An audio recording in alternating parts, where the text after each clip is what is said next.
El tema de este mes en Hebreos capítulo 6. Yo quiero tocar este tema. El próximo miércoles vamos a continuar hablando de la amargura, ¿recuerdan?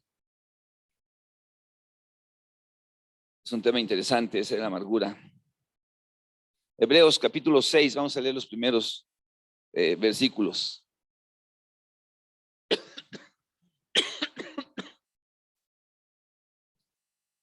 Dice, por tanto, dejando ya los rudimentos de la doctrina de Cristo, vamos adelante a la perfección.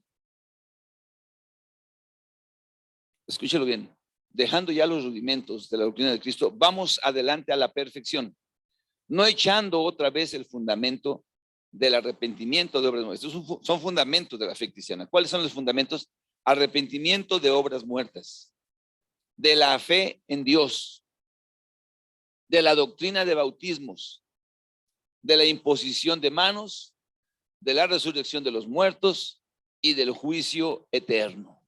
¿Ok? Dentro de los fundamentos de la fe cristiana se encuentran estos elementos que se mencionan aquí. Amén. Cuando la Biblia, lo voy a repetir, ¿ok? Dice el arrepentimiento de obras muertas. 1, 2, de la fe en Dios. 3, de la doctrina de los bautismos. 4, de la imposición de manos. 5, de la resurrección de los muertos. Y 6, del juicio eterno. ¿Ok? Quiere decir que hablar de estos temas es hablar de cuestiones básicas en la vida cristiana. Amén. El arrepentimiento, o sea, nosotros podemos decir, yo soy cristiano. Ok, ¿por qué? Porque yo he experimentado el arrepentimiento, porque yo sé lo que es la fe en Dios, porque yo he participado de los bautizos. Entiendo a qué se refiere el bautizarse, porque yo entiendo también acerca de la imposición de las manos, lo que significa que se impongan las manos. He aprendido que hay una resurrección de los muertos y lo que esta resurrección implica para mi vida y que hay un juicio eterno. ¿Ok? Estas cosas, digámoslo de una manera, son elementos. La palabra en el griego original es stoikein. Stoikein es un griego y significa elementos, ¿sí? Cuando la Biblia dice rudimentos, en el griego la palabra es elementos, ¿ok? Dice que tenemos que dejar los elementos básicos de la fe cristiana para seguir adelante, ¿ok? Pero yo quiero en este mes que estemos reafirmando cuáles son esos elementos básicos de nuestra fe como cristianos. ¿Ok? El domingo pasado estuvimos hablando del perdón que Dios nos ofrece, ¿se acuerdan? ¿No? ¿Cuáles eran las características del perdón que Dios nos ofrece? Que Dios remite nuestros pecados, los avienta al fondo del mar, amén. Que Dios nos restaura, que Dios nos reconcilia, amén, amén. Que el perdón que Dios hace es un perdón maravilloso, porque no nada más es así como que dice, bueno, pues ya te perdoné, ¿no? Sino que hay un borrón de cosas que hemos atentado en contra de él y que las deja olvidadas y que ya no las trae más a memoria. Él ha remitido, ¿verdad? Nuestras faltas y nuestros pecados las ha mandado al fondo del mar, las ha enviado lejos, no las trae más a memoria. Esto es glorioso porque Dios no nos perdona y nos dice, a ver, perdón de la falta número 1 y la deja anotada. Él la borra y ya. Amén. Y juntamente con eso también nos restaura, nos reconcilia, nos restituye. Es algo muy padre lo que Dios hace en su perdón. Pero para que exista perdón tiene que haber el arrepentimiento, ¿se acuerdan? ¿Amén? Y para que haya arrepentimiento tiene que haber una culpa. Y el problema con el que vivimos en la actualidad es que una persona es culpable. Escuche lo que voy a decir. Una persona, y todos los seres humanos somos culpables, por el hecho de transgredir la ley moral de Dios. ¿Ok? O sea, Dios, el creador de la vida, estableció una serie de preceptos fundamentales para el comportamiento del hombre, ¿okay? Para que nosotros viviéramos en esta tierra, teniendo relación unos con otros y teniendo una relación con Dios. Entonces, si no vas a tener otros dioses ajenos delante de mí, no vas a hacer imagen de ellos, no te vas a inclinar y los vas a adorar. Tú vas a guardar el día de reposo. Tú vas a honrar a tu padre y a tu madre. Tú no vas a matar, tú no vas a robar, tú no vas a adulterar, tú no vas a desear las cosas de tu prójimo. Amén. Son cosas elementales para que nosotros podamos vivir en una convivencia sana, digna, ¿ok? Entonces, cuando nosotros los seres humanos fuimos infectados con el virus del pecado, no hay una sola persona que no haya transgredido la ley de Dios. Todos los seres humanos hemos transgredido esa ley. No hay una persona justa, no hay una persona limpia, no hay una persona pura, no hay una persona nada. Por eso fue que Jesucristo, celebrábamos la Navidad porque dijo, les voy a traer a un Salvador para que perdone a su pueblo sus pecados. Entonces, no fue que Jesús vino ahí para que tuviéramos árbol de Navidad o comiéramos romeritos o cosas de esas. Vino para perdonar nuestros pecados. Pero nosotros tenemos que tener una convicción de pecado. Mientras no tengamos convicción de pecado, entonces nosotros va a ser difícil que nos arrepintamos. ¿Me estás oyendo, hermano? Y como que durante mucho tiempo, se entendía en la historia de la humanidad que realmente estábamos transgrediendo un orden natural, un orden divino. Se hablaba de una transgresión, ¿no? Cuando, por ejemplo, se practicaba un aborto, se entendía que se estaba atentando contra la vida de un ser humano, ¿no? Durante muchos años, durante mucho tiempo en la historia de la humanidad.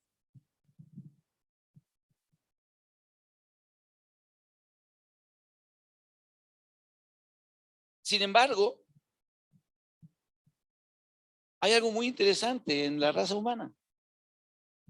Y eso interesante es que, aunque algunas veces las leyes humanas aceptan algo que va en contra de lo que Dios establece, fíjese lo que voy a decir.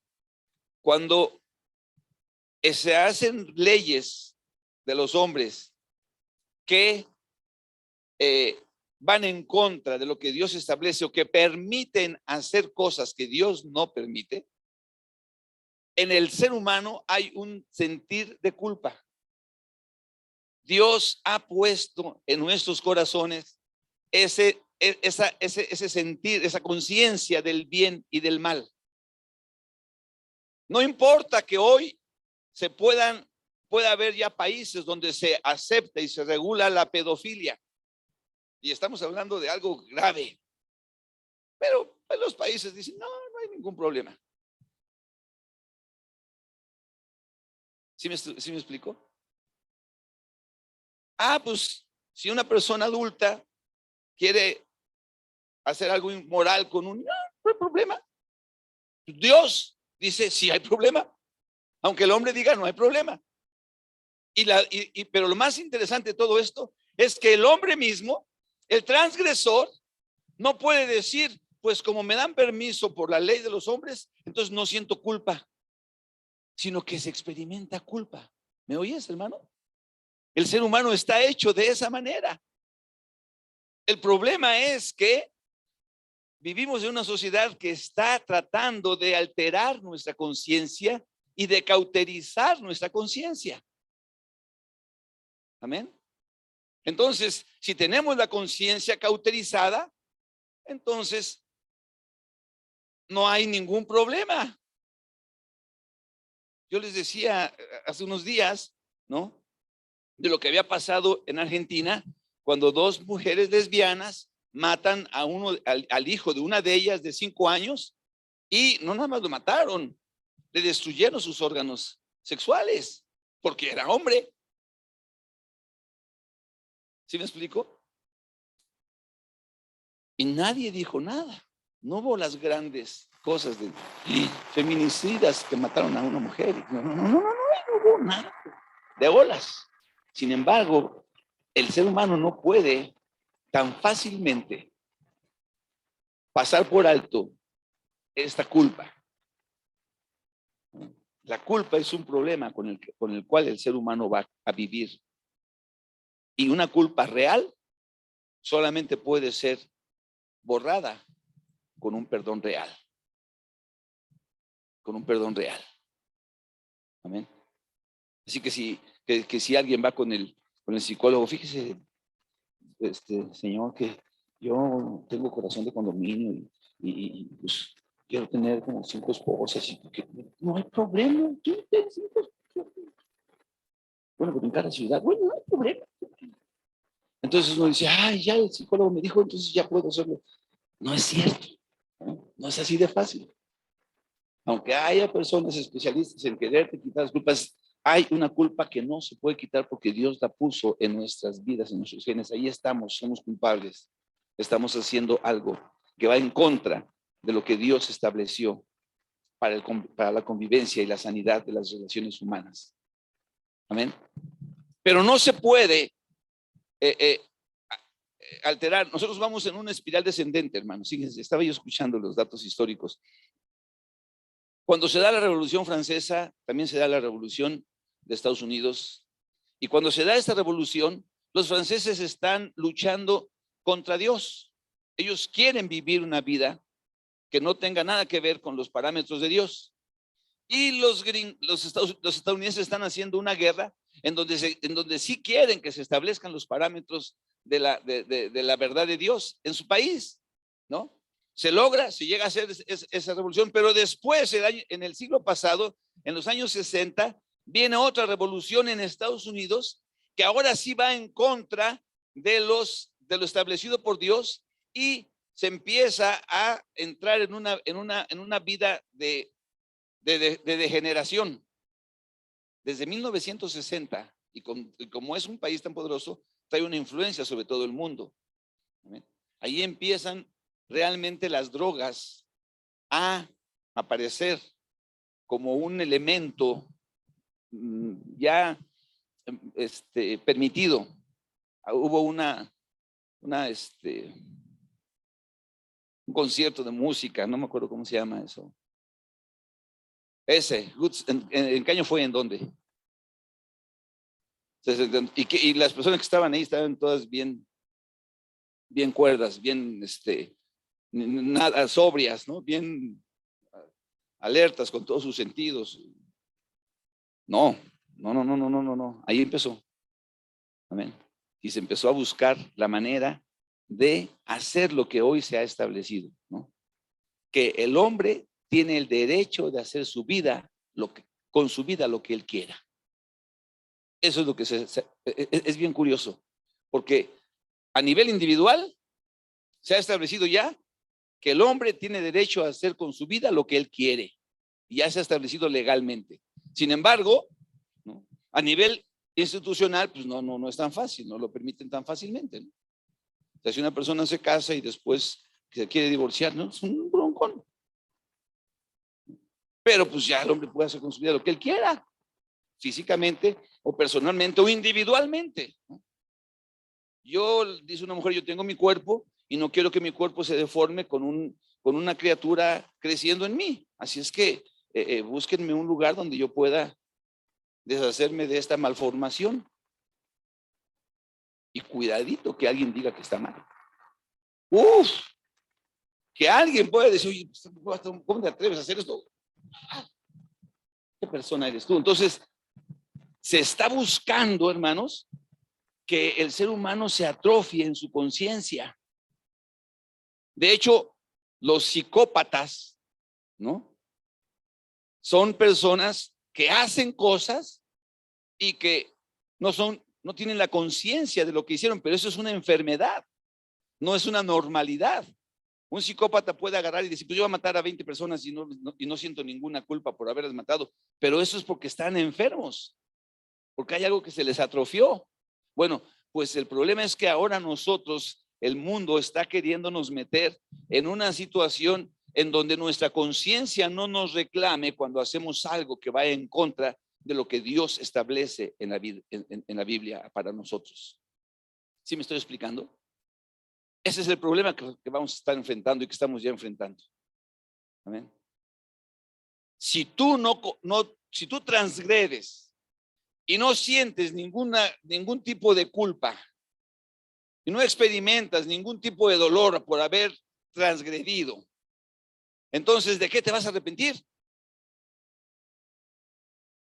¿Sí me explico? ¿Por qué te vas a arrepentir? No hay razón para arrepentirse. No hay dolor. No hay malestar. La sociedad lo aplaude. La sociedad lo aprueba. Entonces el tema es que, aunque la gente quiera, y existe en el ser humano ese deseo, esa intención de apartarse, Dios ha llamado a la iglesia, Dios nos ha llamado a ti y a mí para invitar a las personas a que se arrepientan y confiesen sus pecados. Esa es la labor que tenemos que hacer. Tomar la bandera, la posición que Dios tiene para hacerla nuestra y clamar y decir a la gente, estás mal. Y la gente en el interior de su corazón va a poder reconocer, porque tiene ese sentimiento, porque tiene esa conciencia. Hay dos cosas, una cosa es la conciencia de la culpa y otra cosa es el sentimiento de la culpa, ¿verdad? Entonces, el sentimiento de culpa pues, nos hace sentir mal. La conciencia de culpa nos hace saber que hemos hecho el mal, nada más. No sé si me expliqué con eso. O sea, la conciencia de la culpa nos dice, yo robé, yo asesiné, yo adulteré. ¿Verdad? Pero el sentimiento de culpa dice, pero pues yo no me siento nada mal, yo me siento bien. Cuando la gente dice, yo hice esto, hice aquello, hice lo otro, y no me siento nada mal, pues entonces no se va a arrepentir.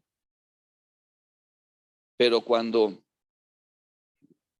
Dios manda a su gente, Dios manda a su pueblo a decirle, a proclamar el arrepentimiento y el perdón de pecados, y a decirle a las personas que se conviertan de su maldad, a decirle a las personas que se conviertan al Dios bueno, vivo y verdadero, entonces ahí algo se despierta en el corazón de las personas, y eso es lo que Dios nos está llamando a hacer.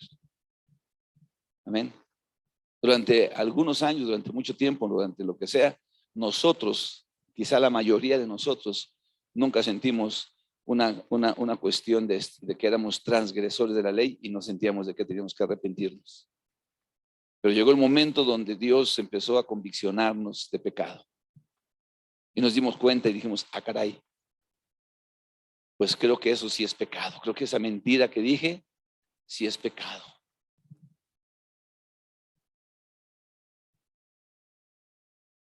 Hay dos historias en la Biblia que quiero utilizar rápidamente para que les podamos comparar. Una de ellas se encuentra en 2 de Samuel, capítulo 11. Vamos a leerla. Ya sé que van a decir, ay, va a volver a hablar del rey David. Sí, sí, sí. No lo puedo evitar.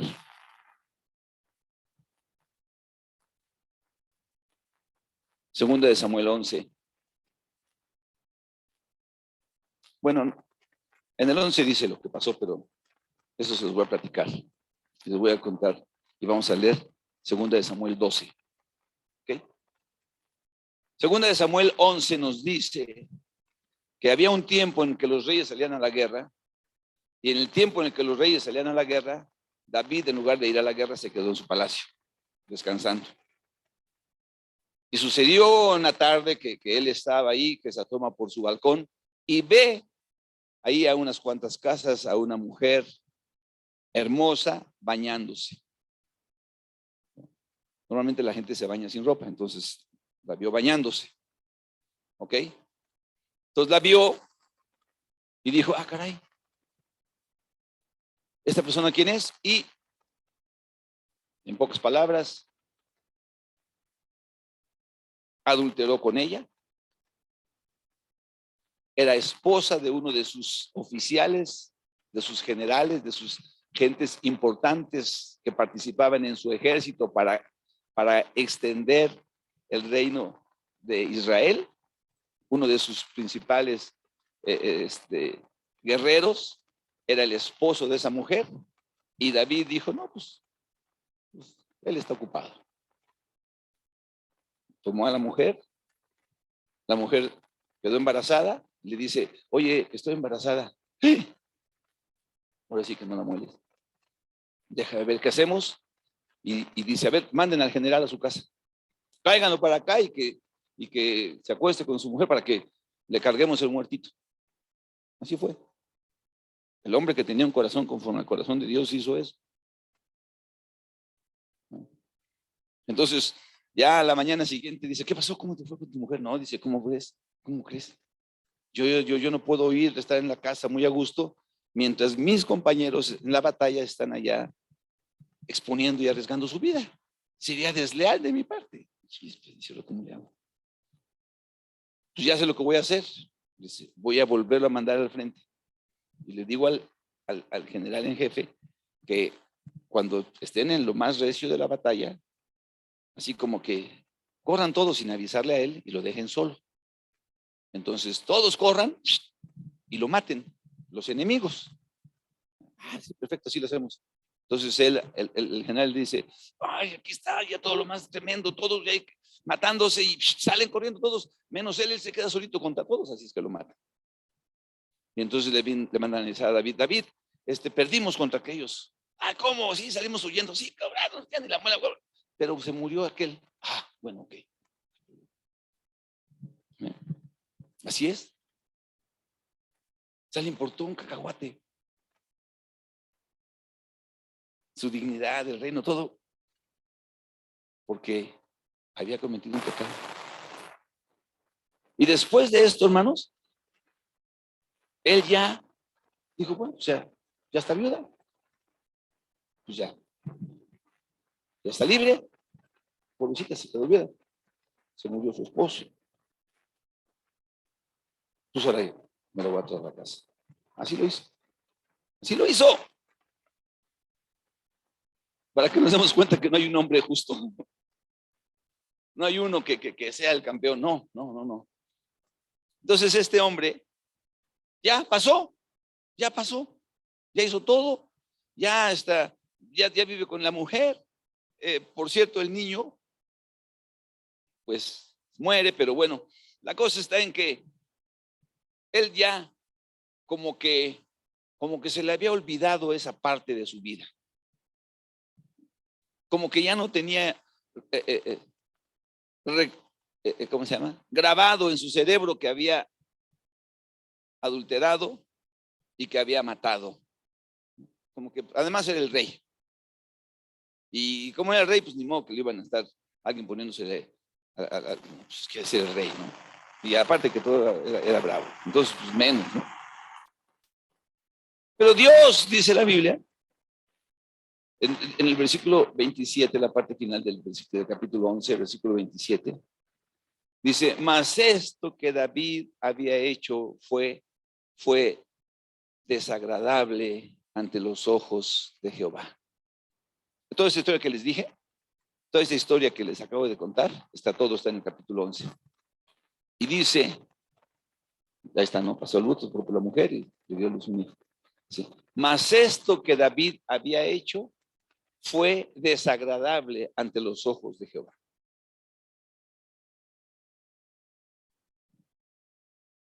Y seguimos ya con el capítulo 12. Entonces, pues él dijo, pues será desagradable ante los ojos de Jehová, pero yo ya tengo otra mujer, y hasta tengo un hijito, y quién sabe qué. Capítulo 12, por favor. Dice entonces, como esto había sido desagradable, dice, Jehová envió a Natán a David, y viniendo a él le dijo, había dos hombres en una ciudad, uno rico y otro pobre.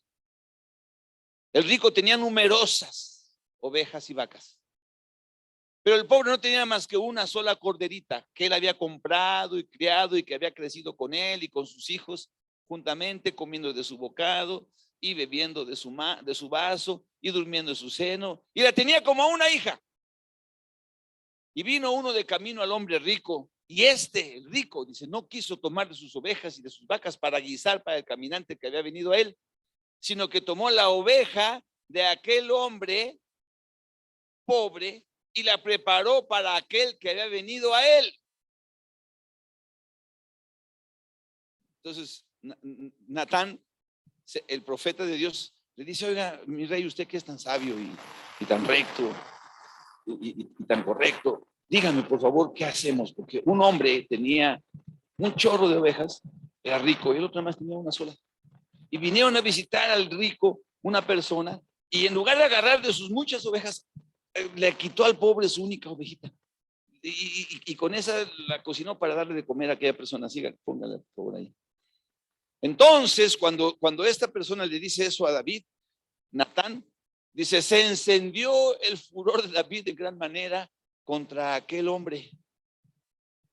Y dijo a Natán, vive Jehová, que el que tal hizo es digno de muerte.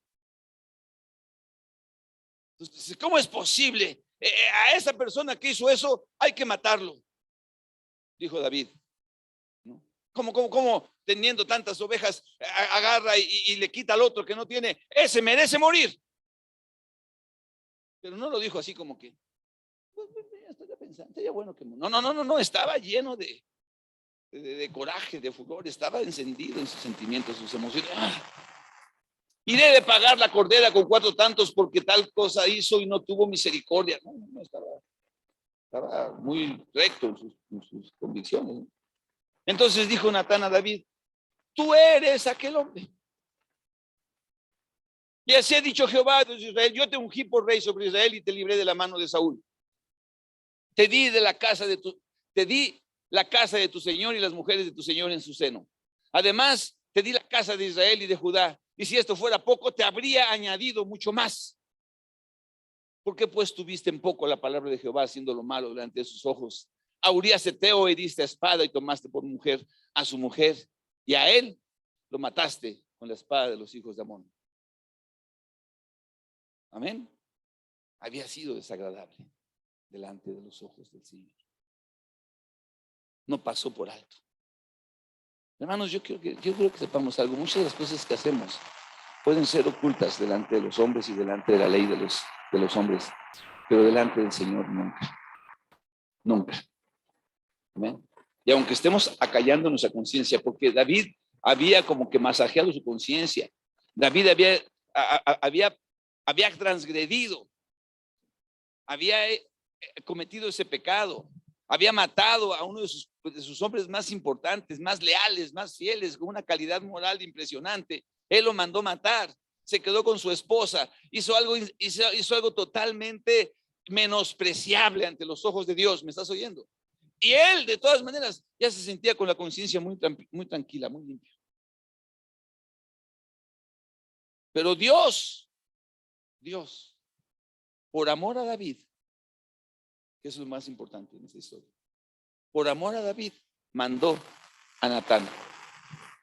Y Natán lo confronta de una manera muy inteligente, de una manera muy, no, tú no eres, ¿no? Es un tipo gacho que tenía un chorro de ovejas y que hizo esto. ¿Tú qué piensas? ¡Ay, que matarlo! Pues eres tú. La culpa real surge en David. La culpa real surge en él. Y dice, pequé contra Dios. Pequé contra Dios. No soy digno. He hecho lo incorrecto delante de los ojos de Dios. Es que Dios no está ajeno, hermano, a lo que nosotros hacemos en oculto. Dios no está ajeno a lo que nosotros hacemos allá, fuera de la iglesia, allá en algunos lugares, no. Él está ahí, ¿no? Y a veces nosotros queremos acallar nuestra conciencia, cauterizarla. Pero unas personas que no son psicópatas, no somos locos, vamos a sentir esa culpa. Vamos a estar conscientes de esa culpa. Y en el mejor de los casos, podemos sentir dolor, podemos sentir,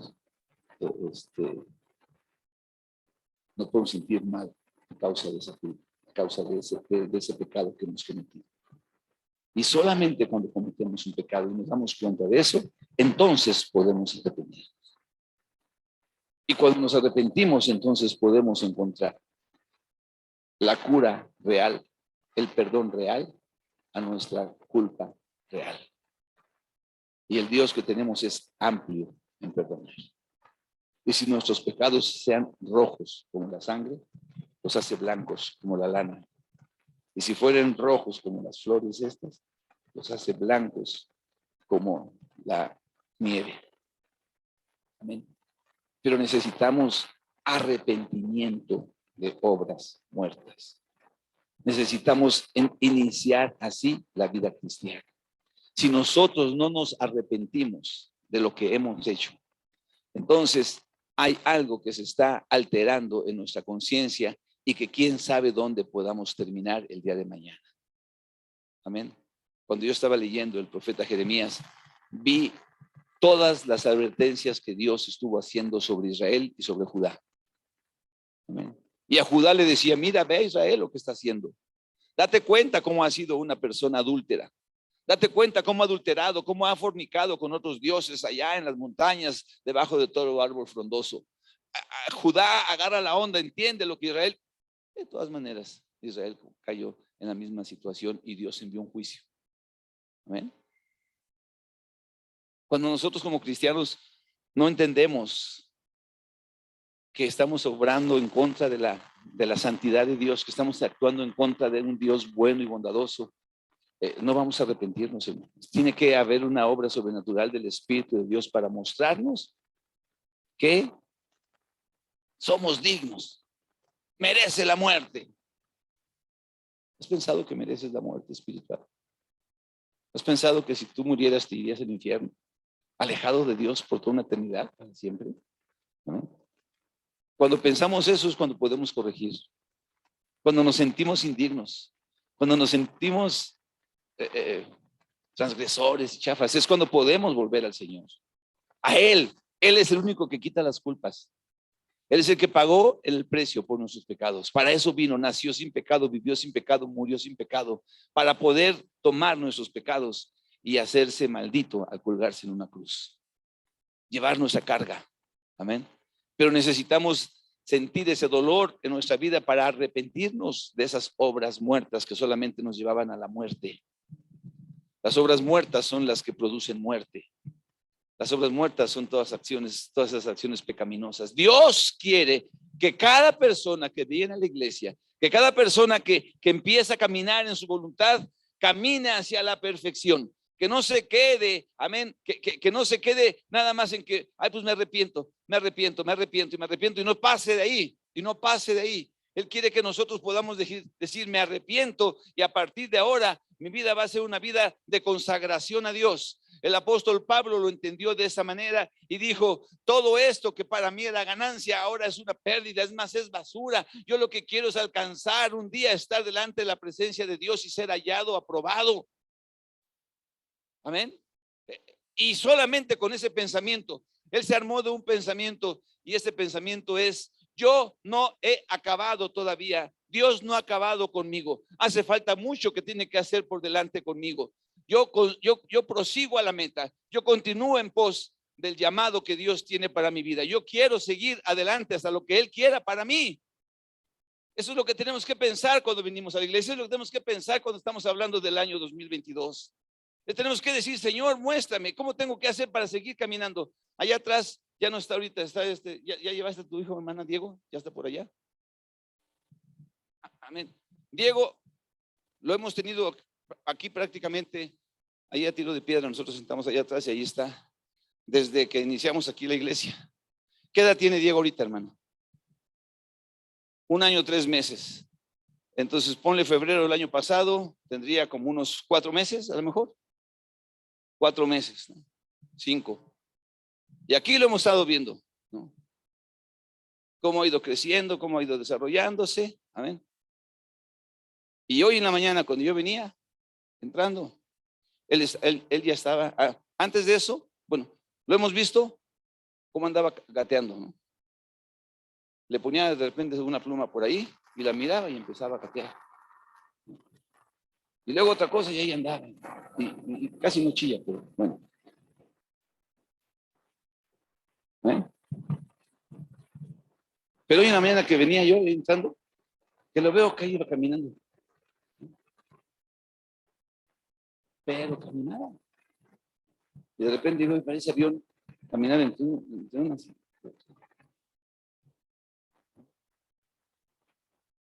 Él dejó de gatear.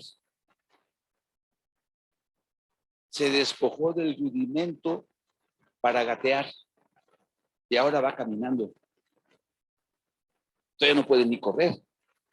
Cuando dé 3 pasos rápidos, verás cómo le queda la nariz. Pero al ratito va a dejar, va a poder correr. Y después va a poder desarrollarse. Y lo va a llevar hasta que alcance una plenitud. Dios quiere lo mismo para con nosotros. Amén. Que no nos quedemos todo el tiempo gateando con que, ay, me arrepiento porque hice esto mal. No. Que lo que dejemos atrás se quede atrás. Que ahora consagremos nuestra vida al Señor. Que no nos equivoquemos con ideas falsas acerca del arrepentimiento. El otro hombre en la historia que aparentemente se había arrepentido se llama Simón el Mago. Está en el libro de los Hechos, en el capítulo 8. Amén. La diferencia con David fue que él, cuando entendió eso, se arrepintió. Y cuando se arrepintió, empezó a decir, híjole, ¿cómo le hago?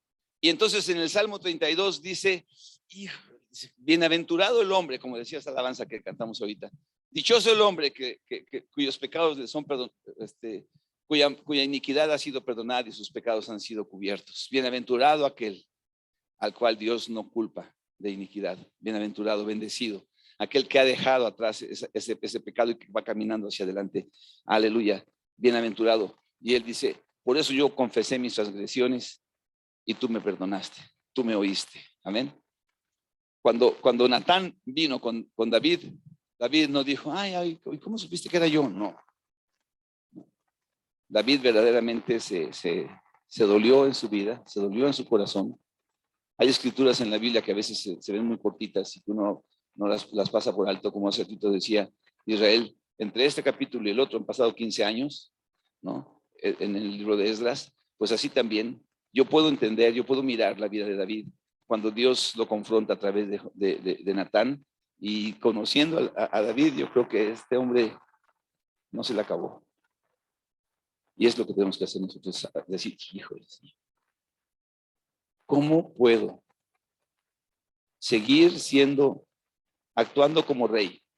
¿Cómo puedo seguir viviendo como que soy un gran hombre puro y santo, teniendo esta doble vida? Perdóname, no merezco. Ayúdame, ten misericordia. Dice el Salmo 51, yo reconozco mis rebeliones, mi pecado está delante de ti, pero no me eches de tu presencia. No quites de mí tu Santo Espíritu, purifícame con hisopo y seré limpio. Lávame más y más de mi maldad. Eso fue lo que este hombre hizo y experimentó para poder recibir la misericordia de Dios. Y es lo que nosotros tenemos que experimentar para poder recibir la misericordia de Dios y crecer, y crecer. Amén.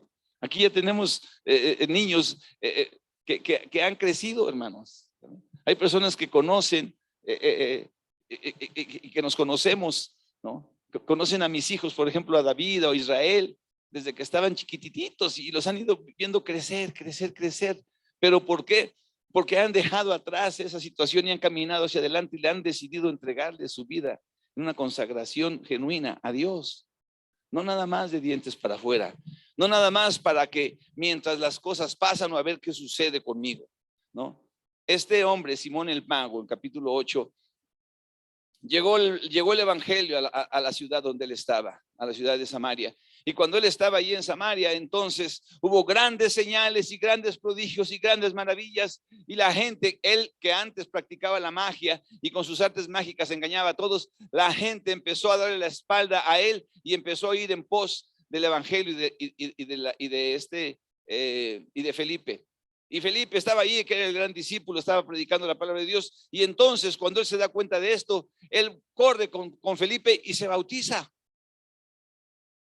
El bautismo es un símbolo, es una imagen del arrepentimiento.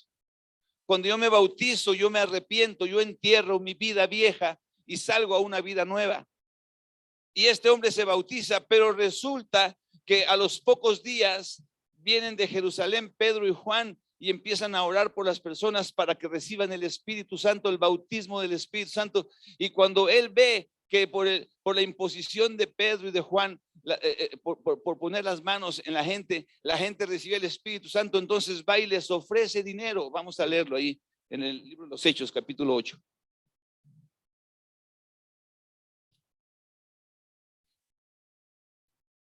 Hechos 8. El versículo 18. Ahí dice, les imponían las manos. A ver, el 17 dice. Entonces, les imponían las manos y recibían el Espíritu Santo. Y dice el 18. Cuando vio Simón que por la imposición de las manos de los apóstoles se daba el Espíritu Santo, les ofreció dinero. Y diciendo, dadme también a mí este poder para que cualquiera a quien yo le impusiera las manos reciba el Espíritu Santo. Entonces Pedro les dijo, tu dinero perezca contigo, porque has pensado que el don de Dios se obtiene con dinero. No tienes parte, tú no tienes parte ni suerte en este asunto, porque tu corazón no es recto delante de Dios. Arrepiéntete pues de esta tu maldad y ruega a Dios si quizás te sea perdonado el pensamiento de tu corazón, porque en hiel de amargura y en prisión de maldad veo que estás. Caray, ¿qué pasó con Simón?